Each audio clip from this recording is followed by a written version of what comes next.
মখলুকাতে আদমকে শ্রেষ্ঠ করেছে সবার সেরা উম্মতে মুহাম্মদ, সবার সেরা উম্মতে মুহাম্মদ।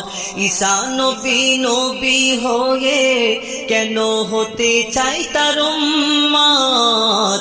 18,000 মখলুকাতে আদমকে শ্রেষ্ঠ করেছে সবার সেরা উম্মতে মুহাম্মদ।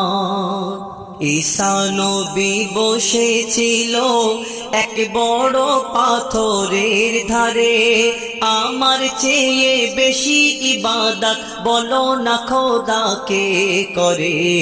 পাথর থেকে আওয়াজ আসে, কে যেন জিকির করে, কে আছে পাথরের ভিতরে আল্লাহর ইবাদত করে।